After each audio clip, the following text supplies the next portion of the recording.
26 novembre 2015, communauté, bienvenue en résumé.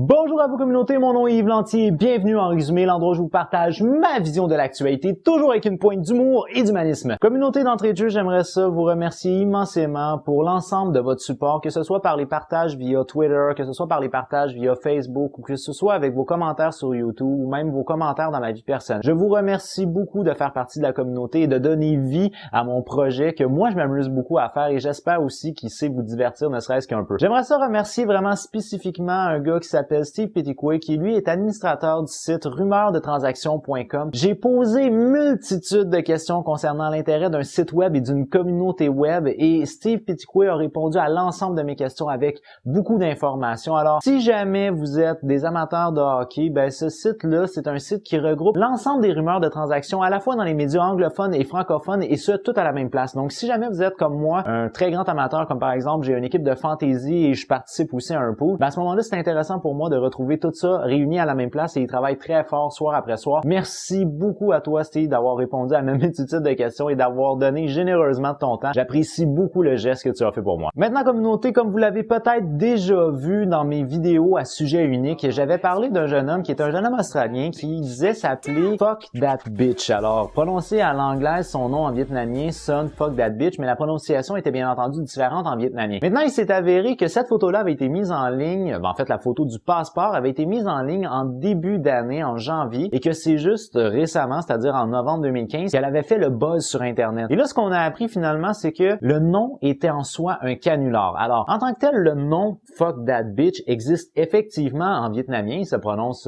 Fuck That Bitch, mais ce n'est pas le vrai nom du jeune homme qui a publié son passeport. Alors là, le jeune homme aujourd'hui se fait passer comme étant Joe Carr, donc J-O-C-A-R-R, qui ressemble étrangement à la prononciation anglophone de Joker. Alors fort probablement que c'est encore un canular qu'il fait. C'est un petit peu dommage, mais en même temps, le gars, lui, ce qu'il dit, c'est qu'il dénonce le fait que des noms étrangers peuvent avoir des sonorités, peuvent sembler offensantes et qui, à cause de ça, sont bloqués par les réseaux sociaux internationaux, sous prétexte que le nom étranger sonne différemment en anglais. Alors le geste en soi peut être un bon geste d'ouverture de sa part, mais il en reste pas moins que c'est un canular. Maintenant, concernant mes vidéos à sujet unique, communauté, la question que je vous pose cette semaine, c'est est-ce que vous appréciez cette recette-là de sujet unique, c'est-à-dire une capsule qui est très courte, qui varie généralement en plus ou moins 1 minute à 3 minutes, dans laquelle je parle d'un seul sujet. Alors, j'ai pas l'intention de laisser tomber mes capsules hebdomadaires à plusieurs sujets, mais peut-être est-ce que si j'ai des temps libres de temps en temps, je pourrais faire plus régulièrement ce genre de vidéos-là. La semaine dernière dans l'actualité communauté, bien, il y a quelque chose qui est quand même assez exceptionnel et ça, pour ça, je veux quand même passer un mot particulier aux gens qui résident en France parce que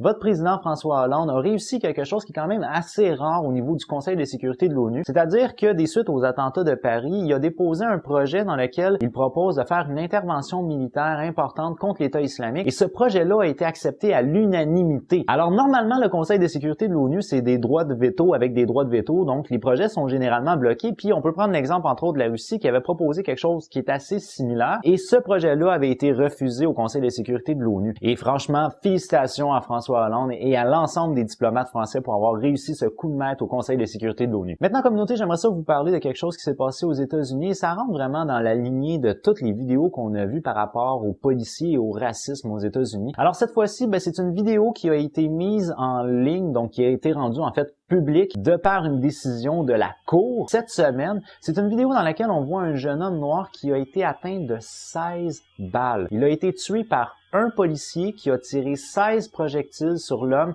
qui était armé d'un seul couteau. Alors, oui, l'homme en tant que tel pouvait être perçu comme étant dangereux. Il était suspecté d'avoir fait un vol à main armée avec intention de blessure ou de tuer. Mais franchement, 16 balles au corps n'étaient réellement pas nécessaires. Et là, ces images-là ont circulé sur le web de manière vraiment très massive et c'est ce qui a amené plusieurs manifestants à se regrouper et une manifestation a été ordonnée à Chicago pour manifester encore une fois contre la brutalité policière face aux minorités, mais là plus particulièrement face aux Afro-Américains aux États-Unis. Mais là maintenant, c'est rendu qu'on dirait qu'il y en a à toutes les semaines, ça devient ahurissant et c'est de l'abus. 16 balles sur un corps mort, ça sert absolument à rien. Et ce qui est encore plus troublant là-dedans, c'est que avec la masse de policiers qu'il y a de présents sur le lieu, il y en a pas un qui va l'aider.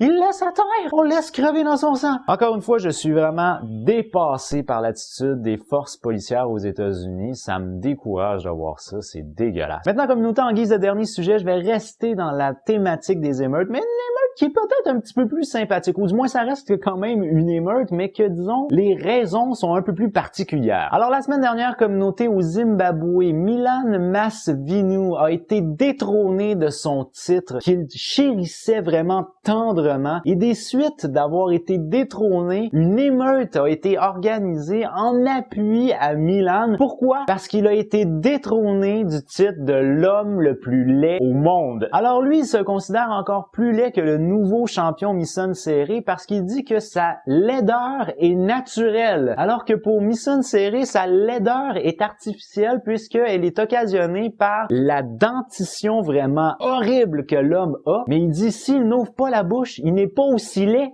que moi. Alors oui, communauté, vous m'avez bien compris, il y a une émeute qui a été organisée parce qu'on disait qu'un homme était clairement plus laid que l'autre. Injustice! Sur cette communauté, pour moi, c'est déjà tout. Alors je vous remercie beaucoup d'avoir regardé ma vidéo. Si vous l'avez aimé, n'oubliez pas d'y donner un petit j'aime. Si vous l'avez vraiment aimé, vous pouvez bien entendu la partager. Ça me fait toujours plaisir d'accueillir des nouveaux abonnés. Sur cette communauté, moi, je vous dis à jeudi prochain. J'ai déjà hâte de vous voir. As always, with love. Bye bye!